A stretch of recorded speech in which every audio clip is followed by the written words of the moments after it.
Good evening, everyone. Thank you so much for coming out tonight. For those of you who are joining us for the first time, welcome. We are the Bismarck Historical Society. Our mission is to learn, preserve, and promote the history of Bismarck. As such, we offer programs most months out of the year on the second Wednesday of each month. Sometimes we are here at the library, and other times our programs are held at other locations, such as St. Mary's Cemetery. Programming information can be found on our website. You have joined us for a very special presentation this evening. My name is Emily Kavishta, and I'm the current treasurer of the Bismarck Historical Society Board of Directors. In addition to being on the board, I'm also the manuscript archivist at the North Dakota State Archives, hence the mix-up there. The North Dakota State Archives mission is very similar to that of the Bismarck Historical Society, to preserve and provide access to documentary materials of North Dakota and its people. In addition, the State Archives is the official repository for the records of local and state government entities. We have staff dedicated to processing all types of collections and assisting researchers and the public and help them find and use our collections. We help connect over 5,000 people to resources annually. Several months back, while trying to sleuth the Bismarck history mystery, State Archives staff searched their collection records, which led them to the box of records that will be featured tonight. Many of us have been waiting eagerly for this presentation. I have had the good fortune to share an office space and work alongside with our presenter, Amy Sakariassen at the State Archives. Amy has shared her knowledge and insight in so many ways to better this community. In addition to being a skilled and thought-provoking speaker, Amy brings a wide range of expertise and passion to everything she does. Tonight, Amy will share her observations as well as some interesting finds, while stressing the important role that archives play for historians and researchers. This presentation is especially timely as October is National Archives Month. The North Dakota State Archives manages 10 miles of collections, most of which are cataloged at least at the folder level. This means that there are approximately 50,000 boxes, just like the one Amy will be talking about tonight, just waiting for researchers to request them, make connections with them, and discover their hidden gems. As our presenter tonight, Amy truly has a unique perspective, having worked in both positions as archivist and as researcher. Please join me in welcoming Amy Sakariassen. I think that's fine. Well, I've been introduced. Most of you know me, and this is indeed called the Dusty Old Box Talk. Where to begin? The day I got lucky enough to begin working as a temp at the North Dakota State Archives, or the day when some insightful soul set a dusty old box of Bismarck City files from the 1930s on the trolley beside me, enticing me to open the lid and get blown away by the material preserved within the cardboard. I felt, looking through the documents, as though I had discovered a treasure trove.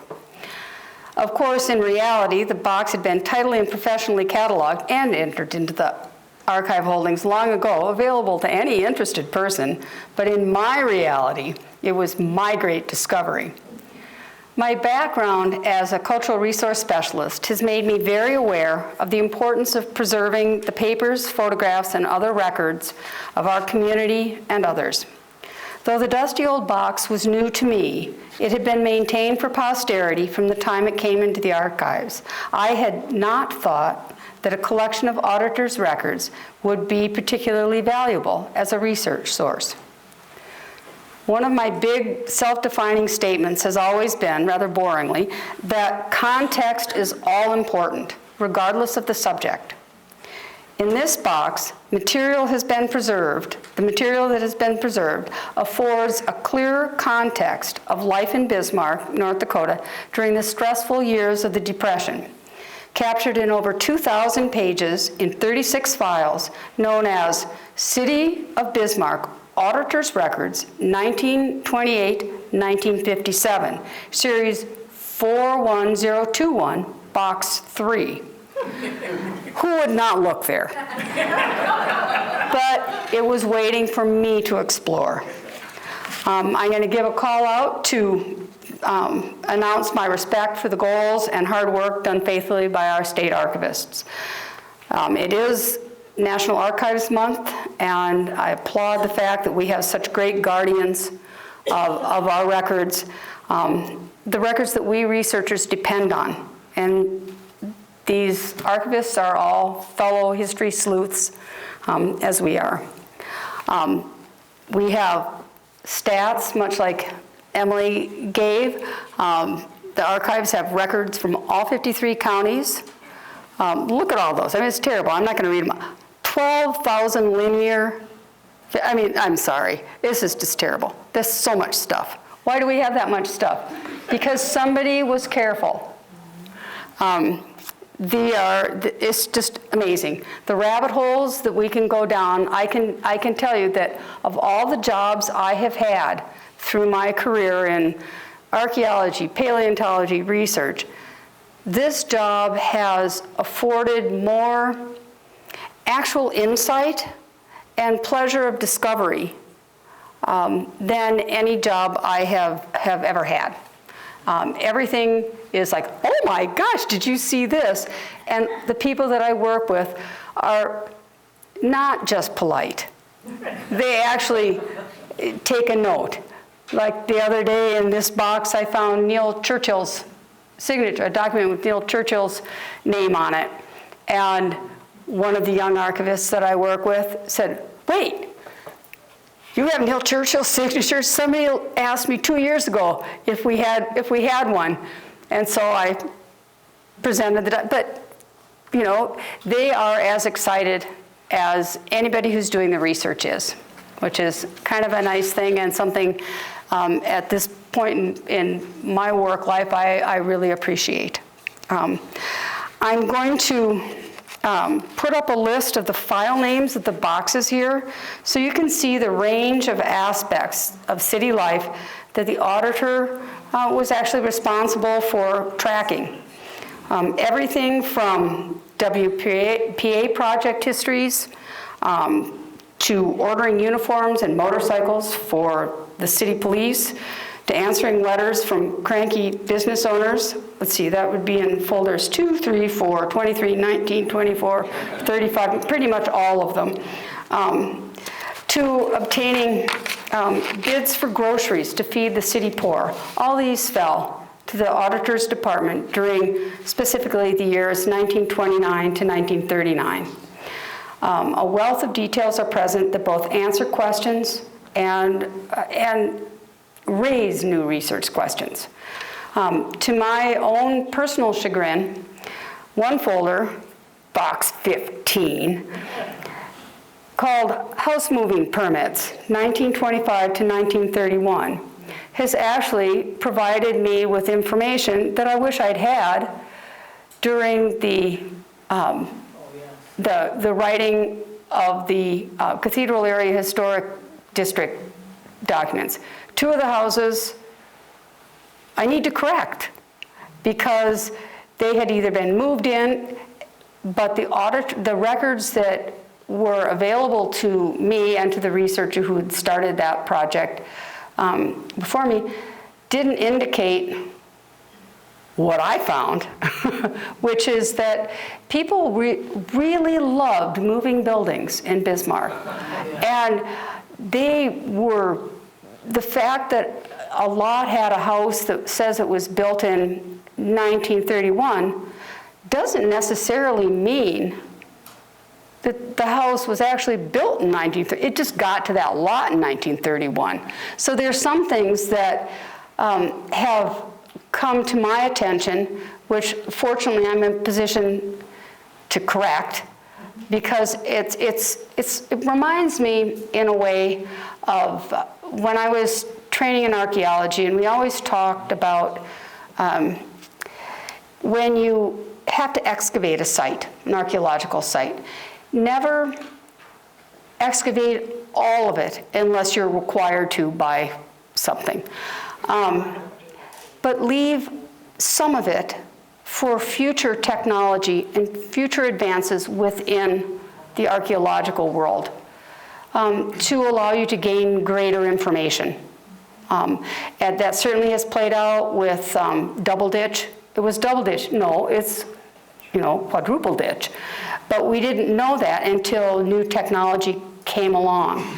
And so in some ways, this box feels familiar to me as an archaeologist.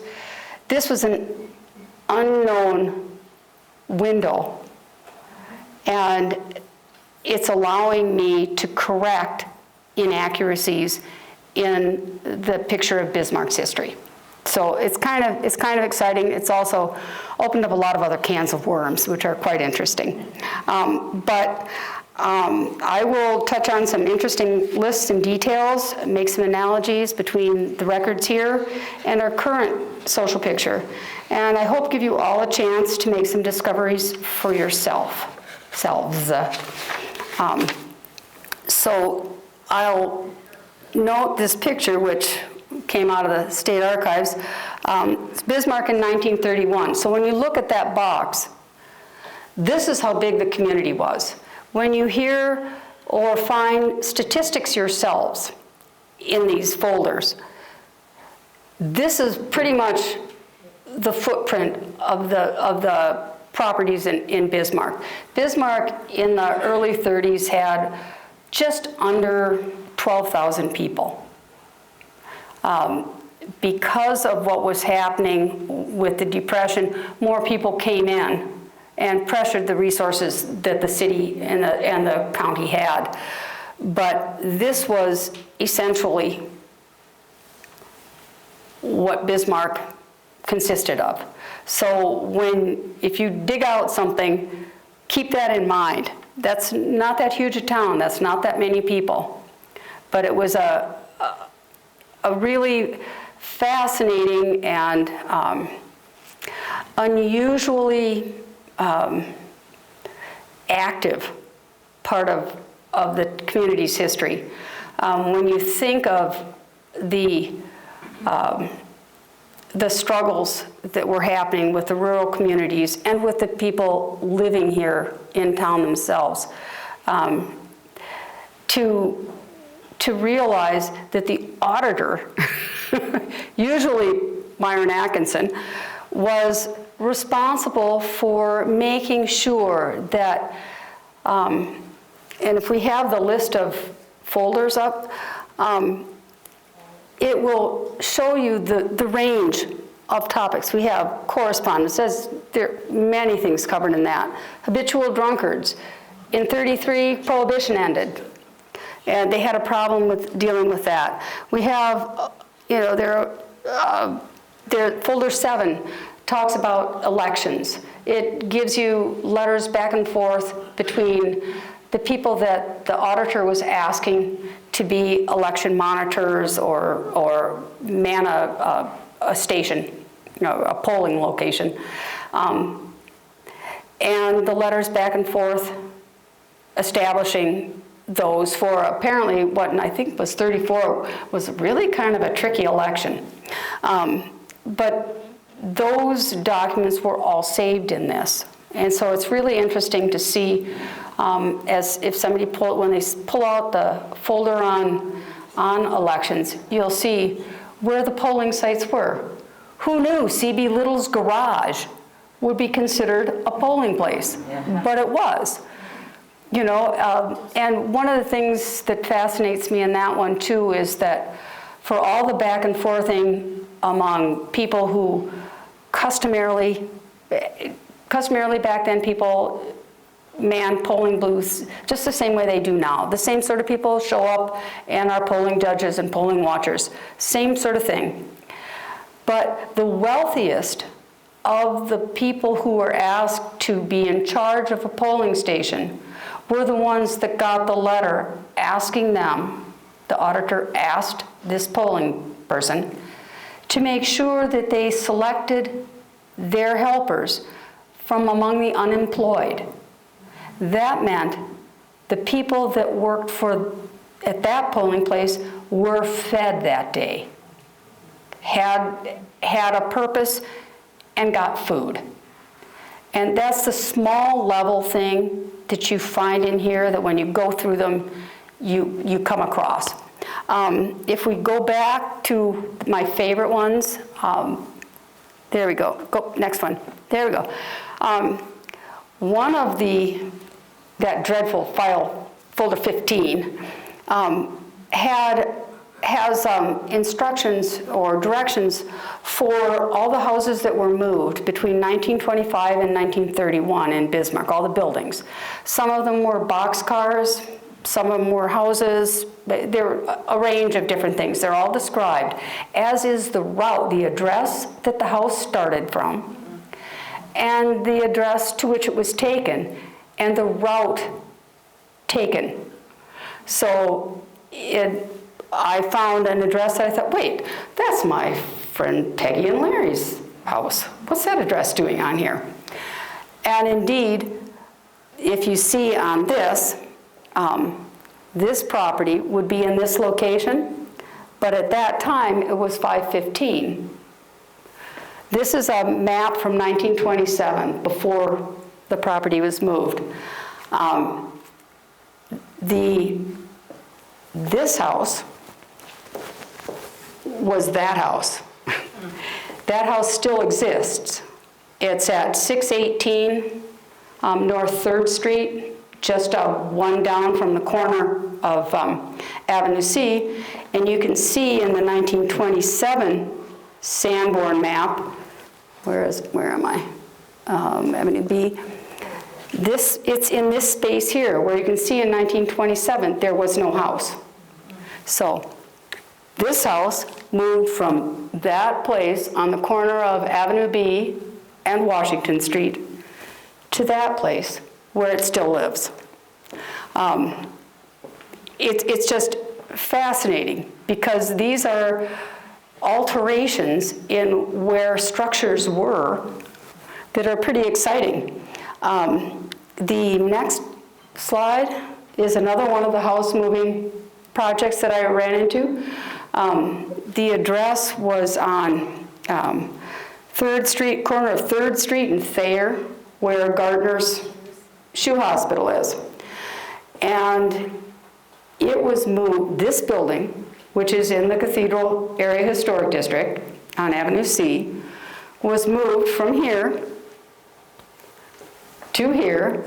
The exact route that the move took is recorded, put in. There, I think Ben Arith, who is our city planner for us, owns this house.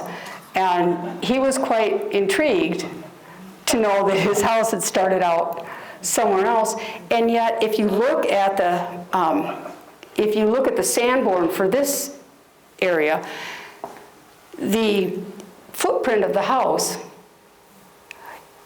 when it lived here, on the map of when it was here, quite clearly shows that yes, that was the same house. And of course, newspapers.com, I know we all hate it, but we love it, documents the change. The same people owned it. They moved it over there. They owned it. They had big parties. It was really interesting to see. But at the time, in the when these houses were being moved, they were being moved to make way for further development of the commercial district. And so houses were being moved out. Why waste a house? Why waste a building? We do now, but they thought more carefully about it back then. Anyway, so this is one of my favorite things in this box, as annoying as it can be.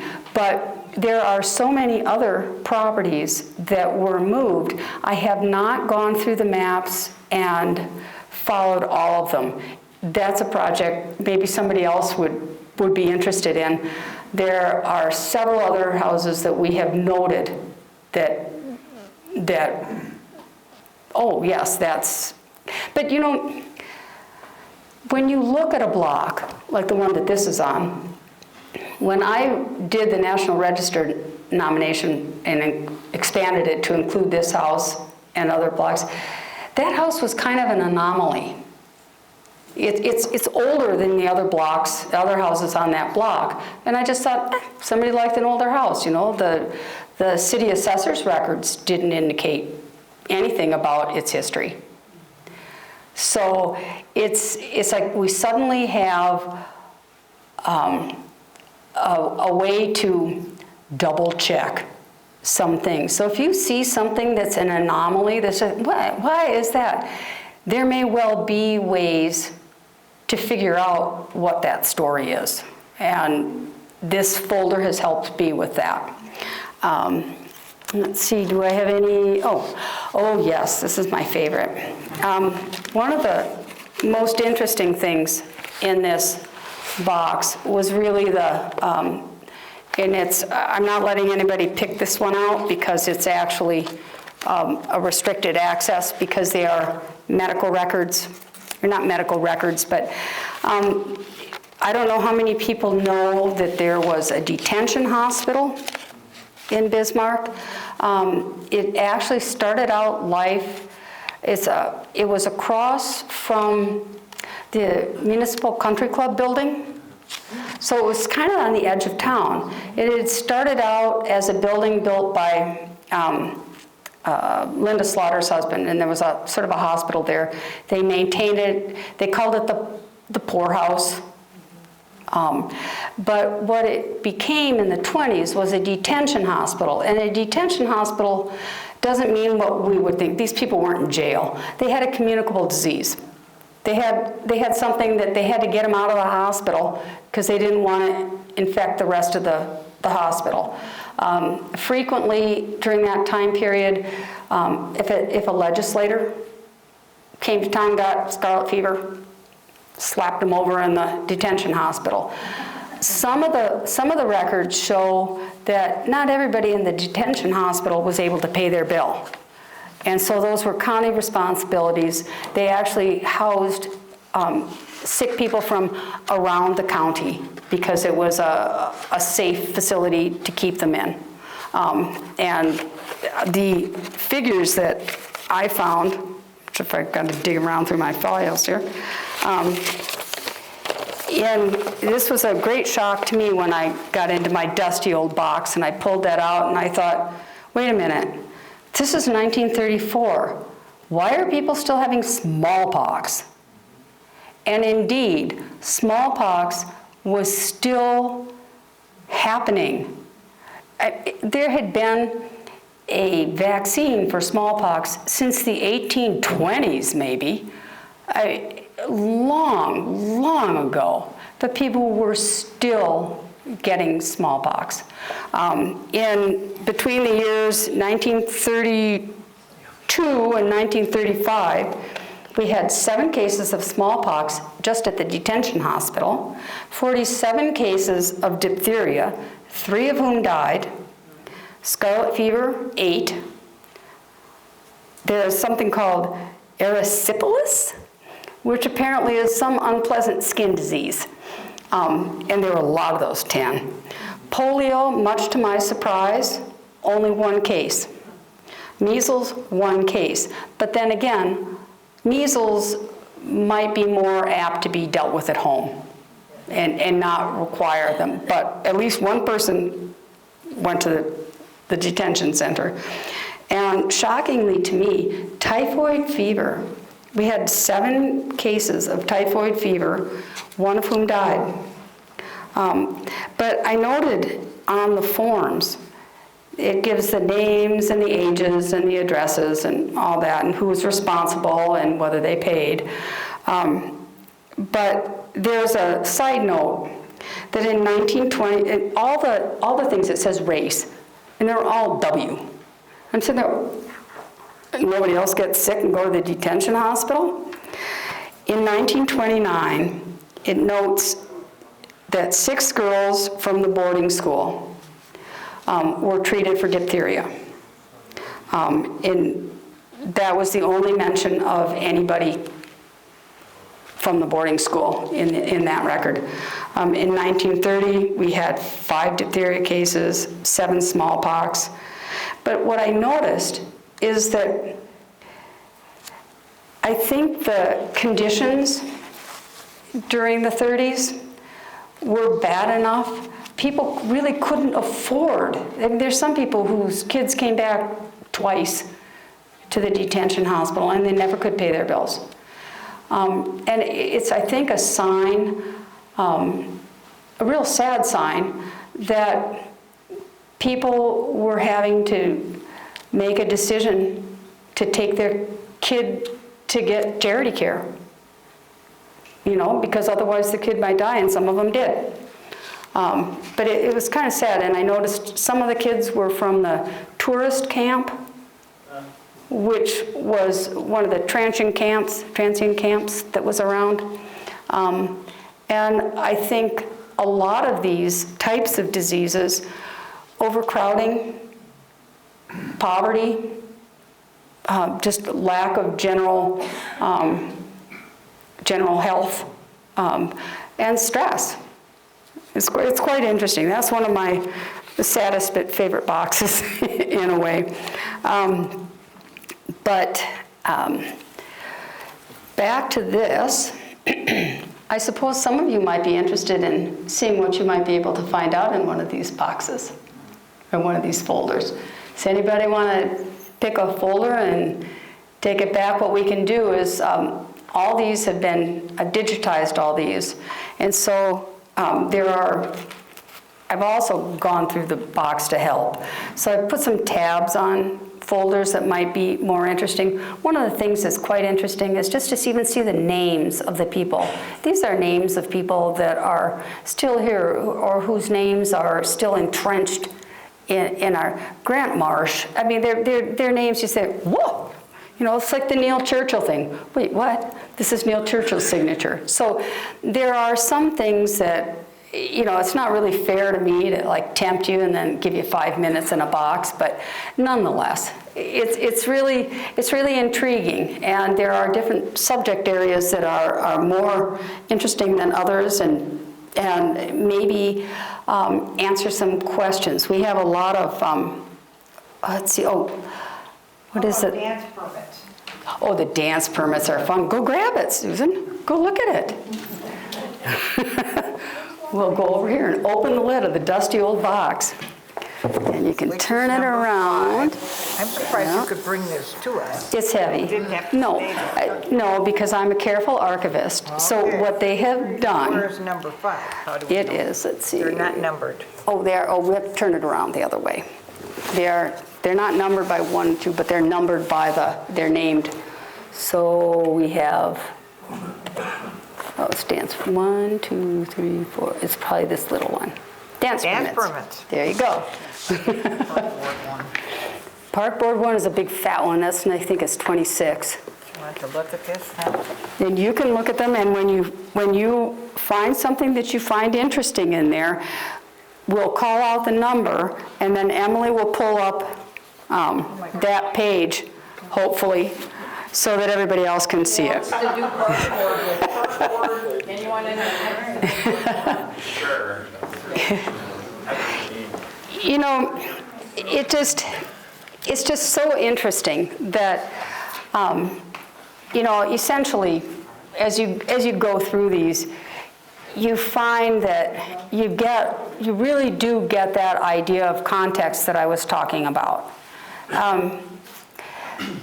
People were going through some hard, complicated times, and yet they were still finding things to do that helped people, that fed people. There's some of these figures, and I'll see if I can dig one up myself here. This was one that was kind of close to my heart. In folder 2, because I have been a member of the Monday Club, which was a women's group founded in 1901 or 1902. We fight between fortnightly and who's the oldest. But the women that were in the Monday Club were advocates and activists always. They were oftentimes, it was a study group of a sort. Oftentimes they took their topics from something that interested them in their husband's profession. Because of course, Fanny Dunn Quain was in it, but most of them were not at the age where they had their own career. But Oh, hang on, do you need a?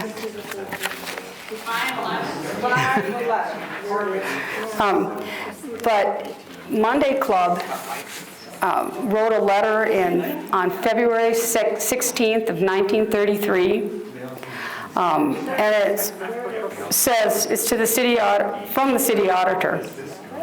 His response is to a letter saying that Monday Club was very upset that people, I'll read it. To Myron Atkinson, February 4th, 1933. My dear Mr. Atkinson, I'm enclosing a resolution adopted by the members of Monday Club at their last meeting. We will appreciate it if you will bring this matter before the next meeting of the City Commission. And her resolution was that they were upset that people were logging the river bottoms. They were taking too much wood off the river bottoms, and that there were people in this community in 1933 that needed what was in those forests to help them survive.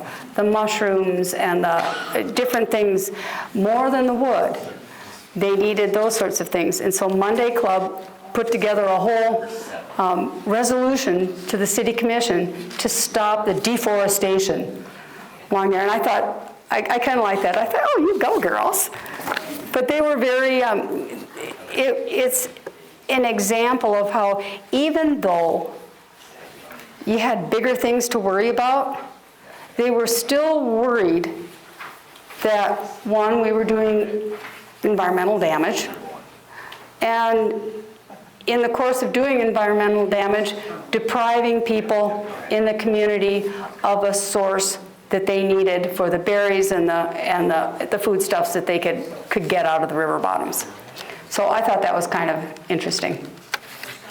I'm just curious, $1,000 to get I mean, that's how much it cost in 1931? This is for licenses. It just says, please find bond number. It's for a bond in favor of Fred Tharp Amanda in favor of the city of Bismarck in the amount of $1,000 for a term of 1 year. Which file is that? Licenses? Licenses? It must have been a pretty major license because most of them were like $5. I'm saying the thing, $1,000. Yeah. No, yeah, and that has to have been. No agency insurance. Oh, and it could be agencies, is it insurance or? Yeah. Yeah. But still, that seems like a lot of money. It does. Most of the things were shockingly little. Like there are things in here from somebody who wants to know what it would cost to get a license to be a clairvoyant. And they said, well, most of our licenses are $5, whatever. But, most of them were about that. There were some larger licenses, ones that would be, say, for a company. I guess it surprises me, too, that you have to have a peddler's license to sell vegetables. But this is what I talk about context. We have a community that's pressured because of the Depression. Nobody has food. We have community gardens. We have all this sort of thing. Who's hurting? The grocers. Who has brought more money into the city coffers and taxes and things like that and employs more people than the grocers? So the grocers undoubtedly were behind making sure that people weren't peddling stuff and undercutting their business because they have overhead and a peddler doesn't. So I think that's behind, and what you'll notice in all this stuff is that many of the things that were an issue became eventually an ordinance. This is my first time here, so that's why, it's just like, what? I don't know anything. Well, I'm excited you found something good. Being here, just curious. Oh, it's fascinating. It's fascinating. I found something. Okay, we have something from Ann. Ann? Box and folder, or folder and page. Folder and page. This is 2623 on Hillside Park. And it's dated March 12th, 1932 from the Oscar Will Company about a bid for nursery stock for Hillside Park. And the second page, you get the second page, that's the most interesting part, yeah. Look at how many things that they were gonna put in Hillside Park for $50. So we know now where our Russian olives got a leg hold. That was only 10 Russian olives were put in.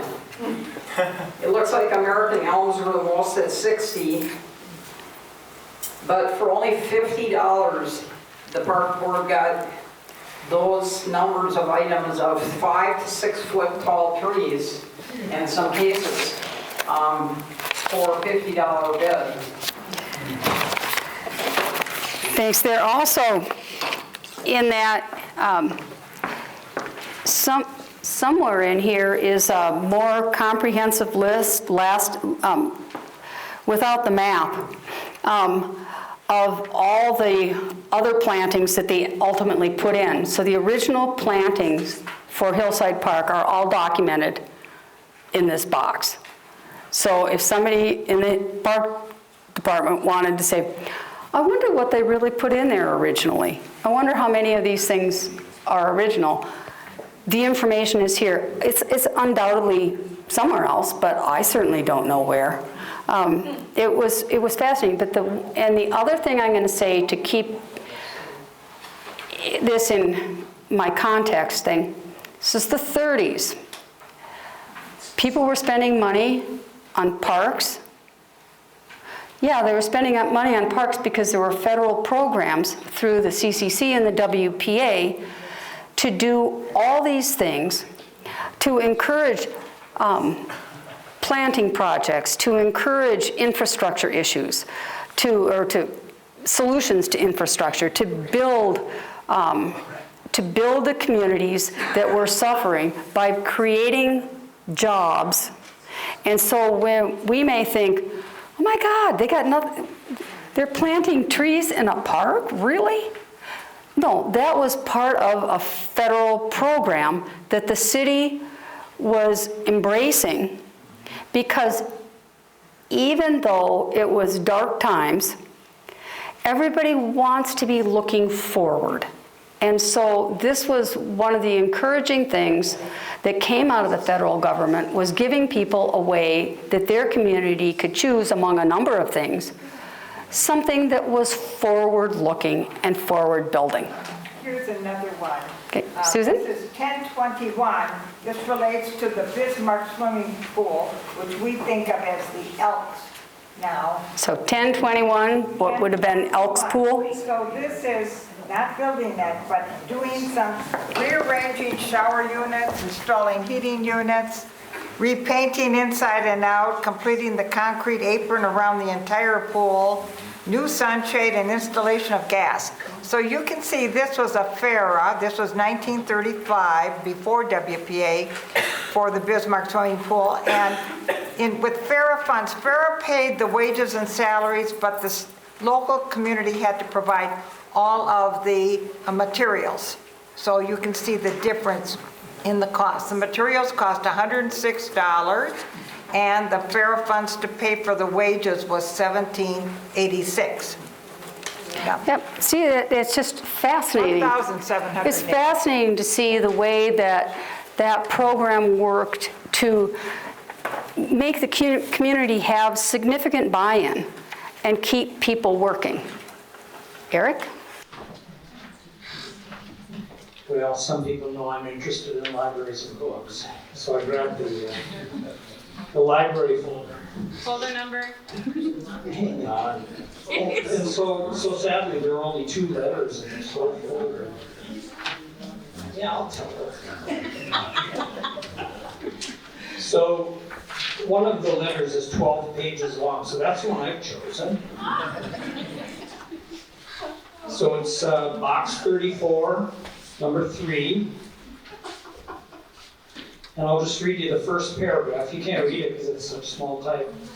Hospital library service in Bismarck. Library service was begun at the 2 hospitals in Bismarck by the public library under the Civil Works Administration. The CWA furnished 2 new book trucks made by local carpenters and paid a substitute worker's salary at the library, enabling one of the regular staff to assume the duties of hospital library work. The project has since been taken over by the Federal Emergency Relief Administration, which is assisting to the same extent of furnishing a salary to the substitute worker. Now I want you to go to the last page. And I'll give you the number. Flip the page over. This will be 3414.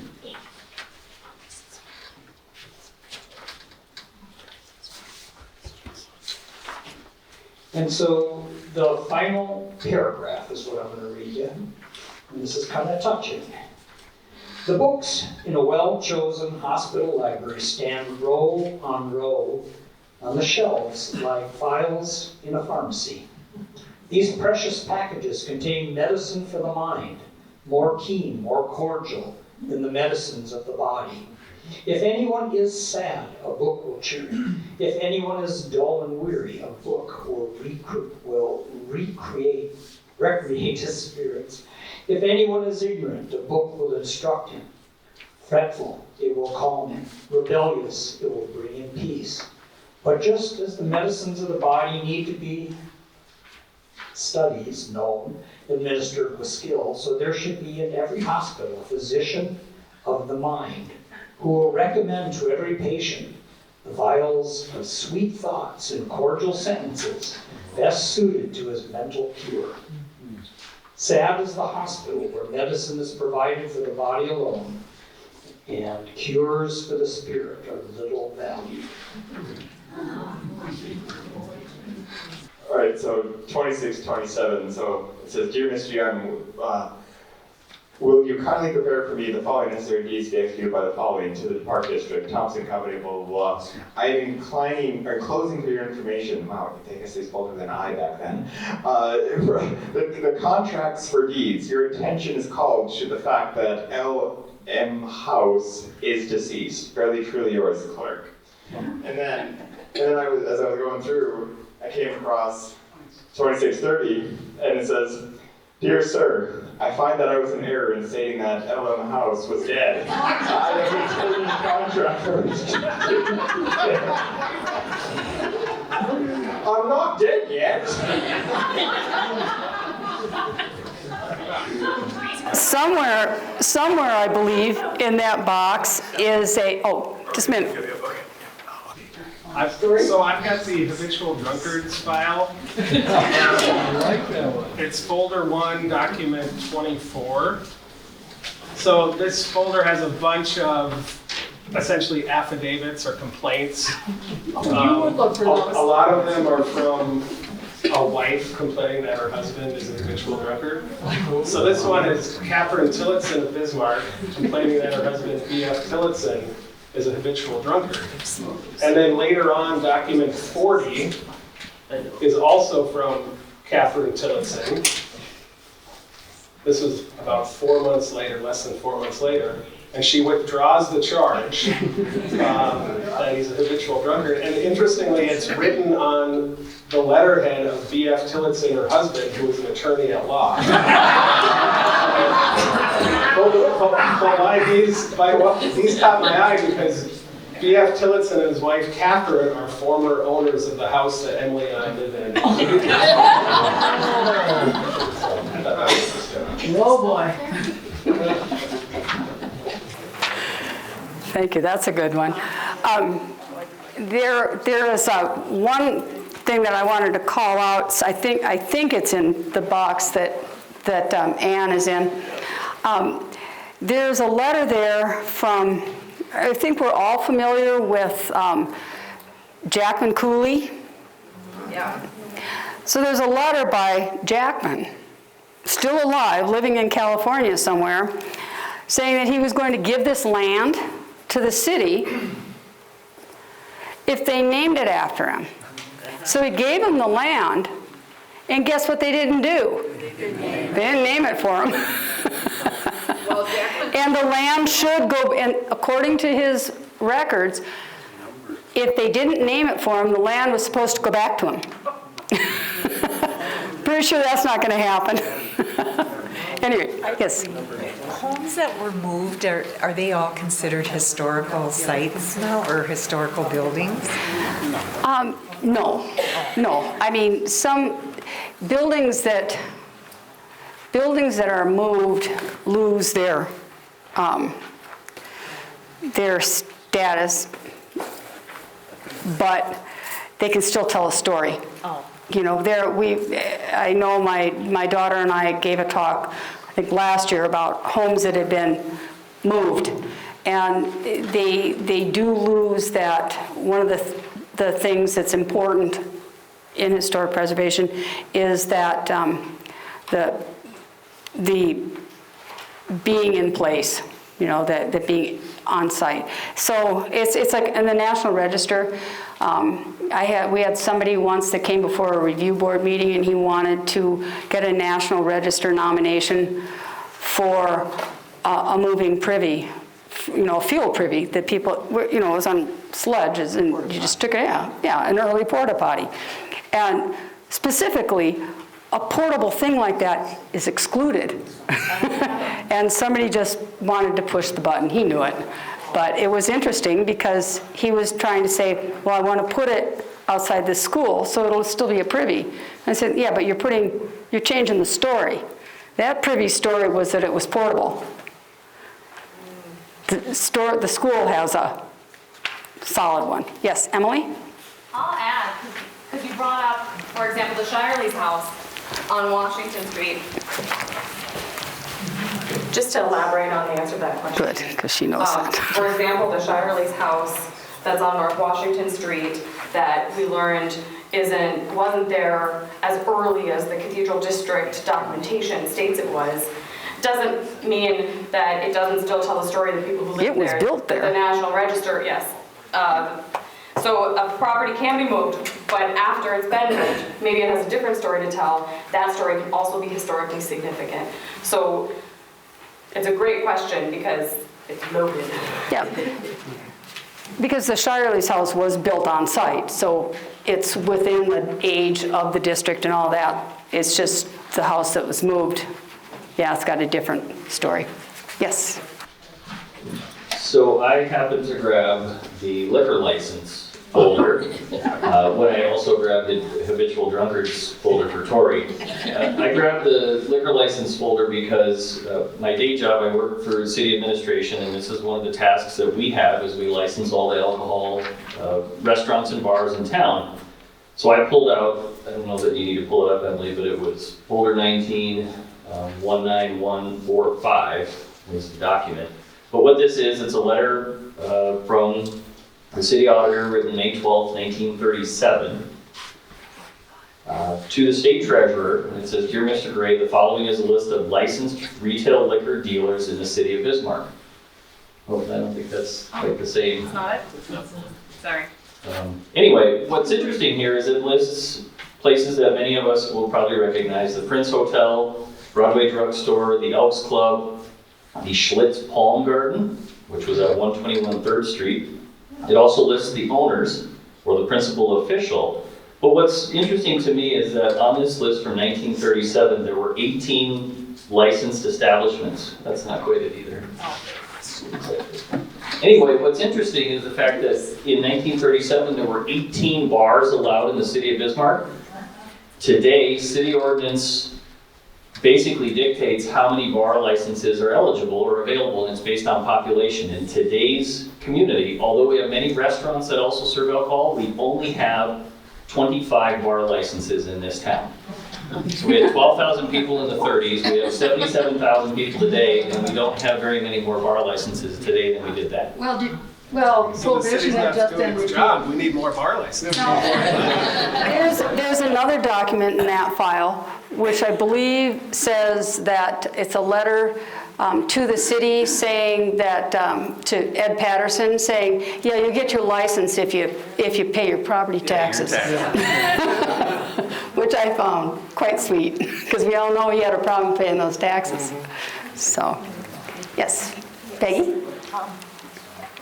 Box 33, number 4. 33-4? I just pulled out poor relief. I just wondered what they also did for people. And this one was interesting because I'm not so sure it would stand today.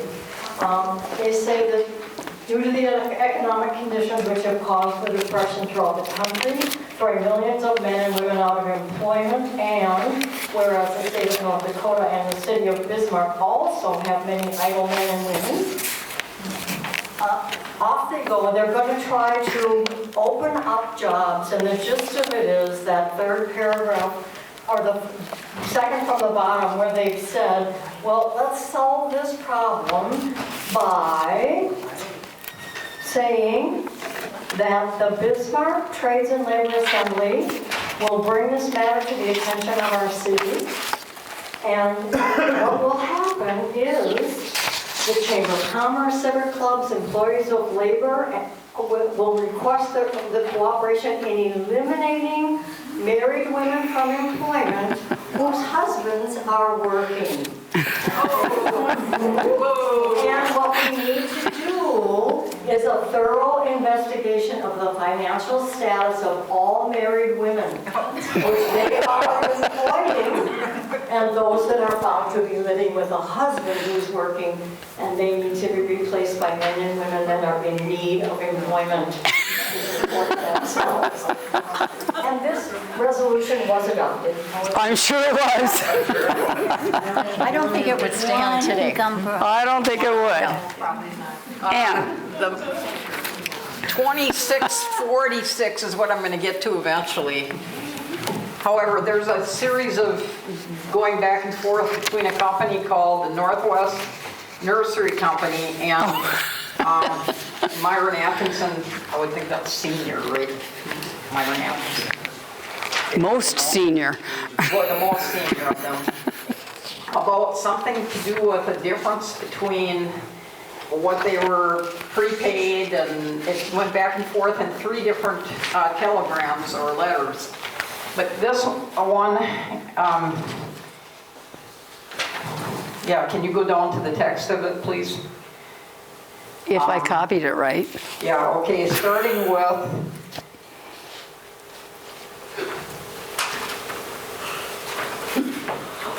the second paragraph. In a former letter, I made it clear why a further credit from the tally part could not be applied on this. Even this adjustment is a real hardship, for we ship things out prepaid. Our men get their wages, and if you folks think that this is an easy time to run a nursery in North Dakota, you should be in our shoes for some while. Sometimes certain of our customers act as if we stole our nursery stock instead of growing it at heavy costs. So this just went back and forth until the fact is, all these losses and replaced adjustments have been due to weather conditions beyond our control, etc., etc. I trust this bill is okay and entirely satisfactory, and that you will have fine results. So with a series of 3 letters that went back and forth, There's one with numbers. this could have been in the complaint file, I think, in a way. It has the numbers of meals But that were, the Northwest number of Nursery meals that Company were was in fed to Valley people. City. There may be a number of meals that were fed. Anybody else have one? Oh, we've got another one back here. And Atkinson, I do believe. Gotten close to home here. That name's on everything. It's very close. The one I have here is file 29, item 12. It's a letter from the state of North Dakota Adjutant General saying that the city of Bismarck allowed a hockey rink to be, or an ice skating rink to be built by Pioneer Park. Now, people went over and demolished one of the buildings at Army National Guard facility to make bonfires. So therefore, it's a bill to cover the bill, to cover the cost of the bonfires.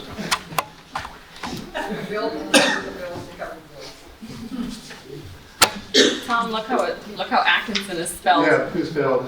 And then if you wanted to have a little fun, bring you a little closer home, go to file number 2. If you look at this one, that's a letter to Myron Atkinson, that would be senior, from his dad, T.R. Atkinson, who was a city engineer. So you're getting a letter from a father to a son. This is a letter dated February 19th, 1930, to the commanding officer of Fort Lincoln, Bismarck's Fort Lincoln. And the letter is from the president of the board of the Bismarck City Commission. It says that the city of Bismarck has entered into a lease for a period of 10 years with the owners of a couple of properties that are in that area where the airport is today. And it is for an airport and landing field. This property, which consists of approximately 120 acres, lies directly north of the Fort Lincoln Military Reservation. That would have been an area of about 900 acres south of where the airport is today, where United Tribes Technical College is today, and also across University Drive today, where Lincoln Oaks Nursery is all the way over to 12th Street. Before the land can be used on an airport and landing field, it will be necessary for it to be leveled and seeded to grass. And the other minor improvements also to be made before any extensive development of the tract is undertaken.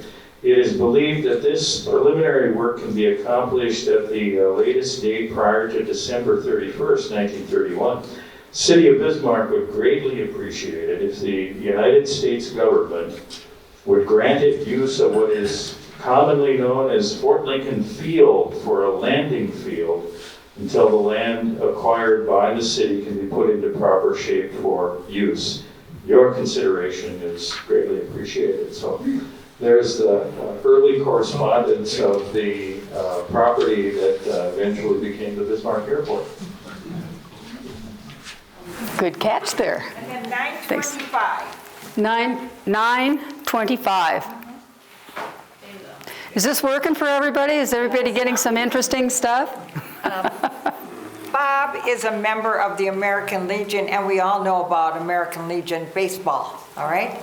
And back in 1935, this is your authority to obtain from the American Legion 14 baseball suits for the use of FARA, that's the Federal Emergency Relief Administration, baseball team for use until Monday, June 10th, 1935, when they are to be returned to the American Legion. I will personally guarantee the return of the suits in good order to the American Legion.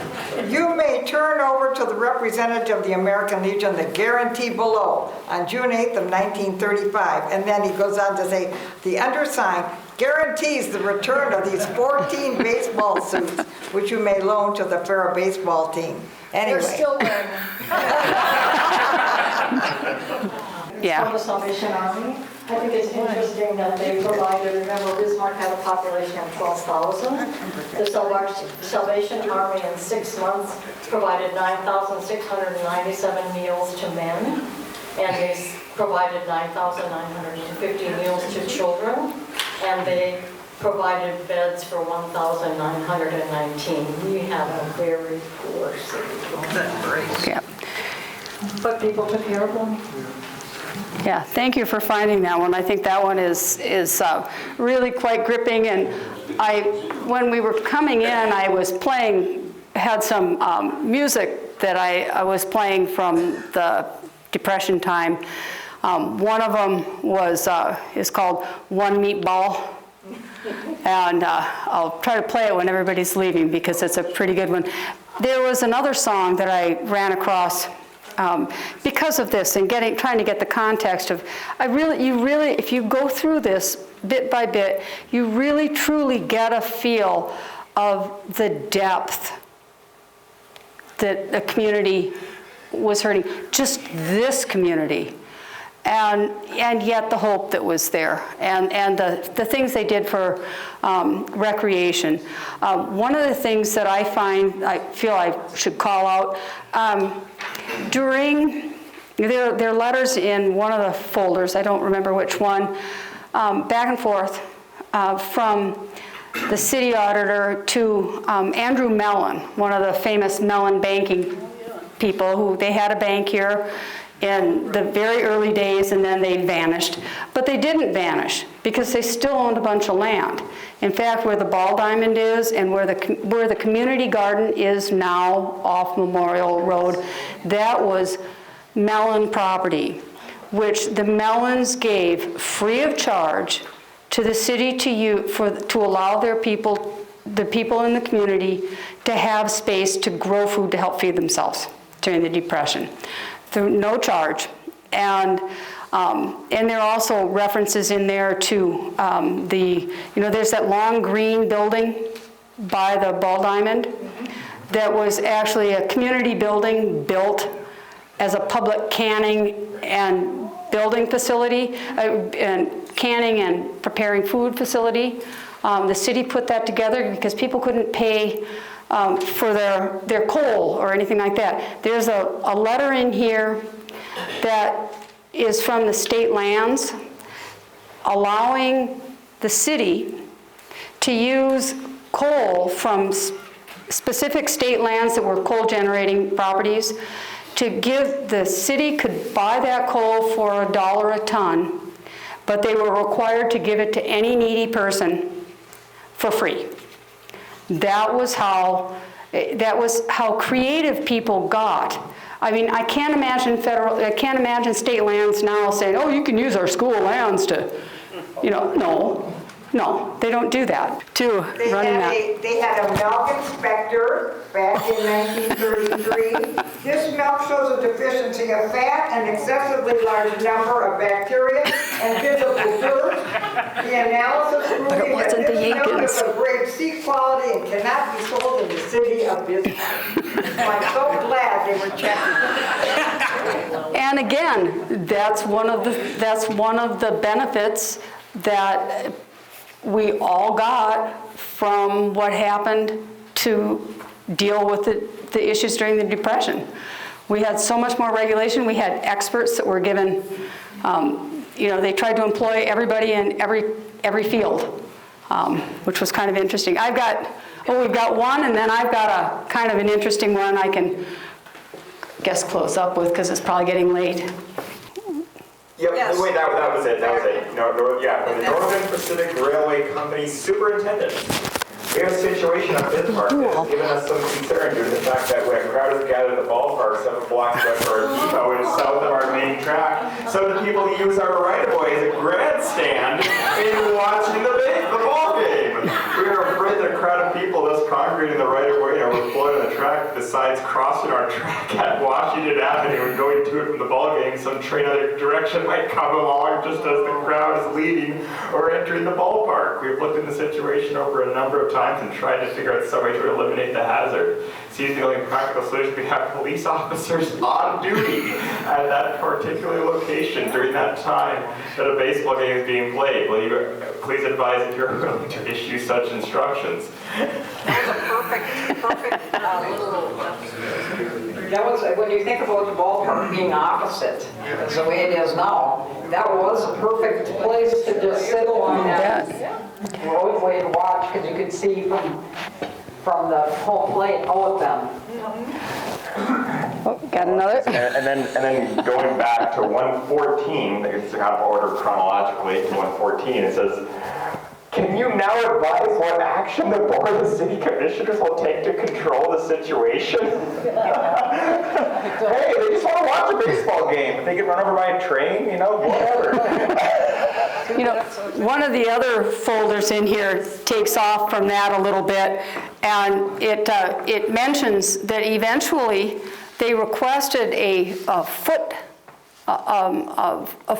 passenger path from Washington Street down to the Ball Diamond with an underpass, so that you could. So remember that dog leg that we used to have down there? I think that was probably the origin of the dog leg, was that it followed what had been put in as a walking trail for people to go safely from. Tunnel? Yeah.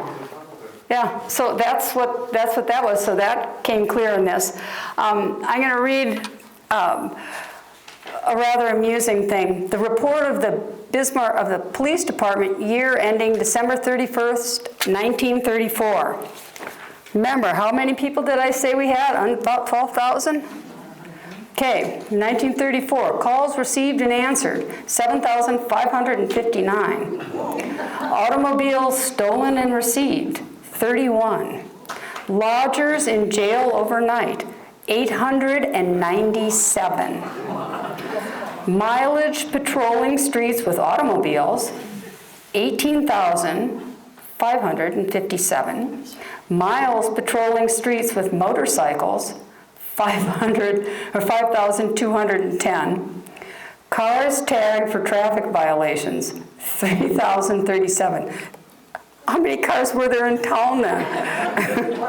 Arrests made, drunk, 226, vagrancy, 26, disorderly conduct, 64, violating city ordinances, 8, petty larceny, 45, grand larceny, 20, and that surprises me for as poor as we were. I think that that's pretty good.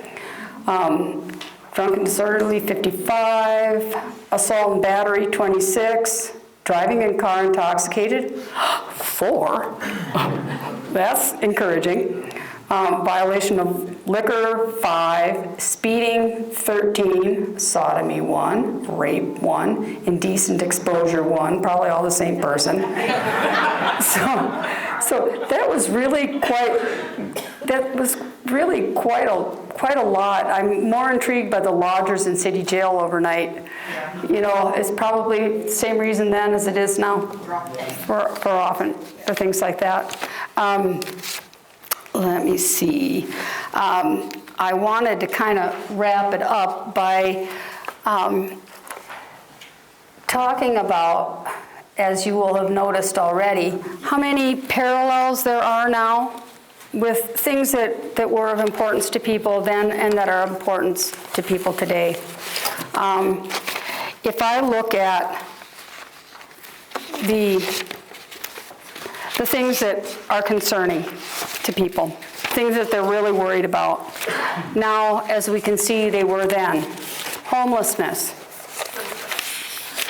housing insecurity, man-made environmental changes, fire, hurricanes, weather, drought, alcohol and drug abuse, domestic tensions, communicable diseases, cost of health care, tax delinquents, infrastructure issues, but the need to keep community functioning, and politics, because there's plenty about politics in there, federal aid, and how much we both rely on it and despise our reliance on it. And the desire to better our community despite the issues that face us. I thought about that today when I pulled up the Bismarck newspaper. And here we have, Bismarck passes ordinance banning homeless camps. People flee Tampa area because of major hurricane. Scope of Western North Dakota fires. You know, they're all so many of the same things. So despite the superficial changes that we see in this community and in this country, I think and I hope that this box kind of gives us a feeling that we're not the first people to experience these things. And I think we're significantly more secure than we were in 1930s. So if we look at where we are now and we think, okay, in 90 years, let's hope we're that much more secure. In this comparison, we are as much more secure in that period of time overall, despite the fact we'll probably still have some of the same issues. But I have found this an